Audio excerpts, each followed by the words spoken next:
aspiring producer coming from the film school level, and you have a sci-fi idea, a special effects idea. You know, you look at a model like Tron, who made a short film, took it to Comic-Con, got approval, and then Disney made it. So what would be my trajectory that you would suggest coming from a film school level? How would I develop my project to get a J.J. Abrams say, yes, I would like to take your movie and direct it? Am I directing a small piece myself, or am I finding a director first? It's interesting you mention J.J. because I will point out J.J. started with like Felicity and Gone Fishing and regarding Henry. You know what I mean? So like there is a path that gets you there, not like straight out of the gate. And, you know, we were involved in one of those versions of like making a viral version of a film that got popular, and the same thing happened. It's a great concept. Everybody loved it. Everybody loved the film online. It got to the studio level, and none of them could sell it to their bosses. It was an all-Asian cast, and they were like, I'm sorry, we can't make that film for even $30 million, you know? So what I would say is it's okay to aim at a level you can achieve and save some projects for later. That's not failing. You know what I mean? Like, again, that's how guys like Joss Whedon and J.J. Abrams became, like, I mean, look at Jon Favreau. He did Swingers, and now he's doing Iron Man. Like, I think that it's okay to take the slow path there. And because you're seeing these viral hits of like the guy who did this like robot walking around town is now directing this big studio film, like that, for every one of those that happens, there is hundreds of thousands of them that don't. Favreau didn't even direct Swingers. Yeah. In fact, Doug Liman directed it, and it launched his. Yeah, and Lyman's also another. And he's a terrific director, and launched his work.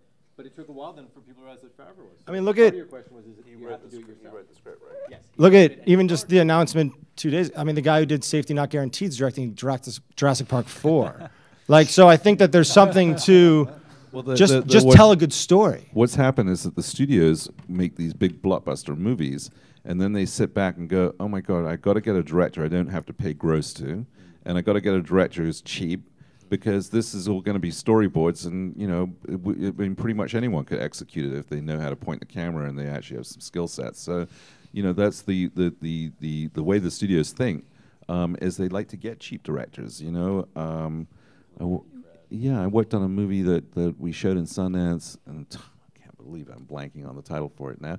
And that director, you know, we could barely give the movie away for distribution in America, but the movie was actually pretty well directed, and he got Planet of the Apes as the next movie. So I mean, it's, you know, their studios are hungrily looking for young art house directors to transform into studio directors. And but your question's slightly different because you're the producer, you're not the filmmaker here. You've got an idea for a sci-fi picture. Is there a script on it? Yes, sir. And is there a director involved? No. So it's just you have the script. And I would just say, try to find a producer that you've seen that made movies like that have been successful or has some kind of track record, and approach them and say, hey, listen, I've got this great script. It's a sci-fi picture.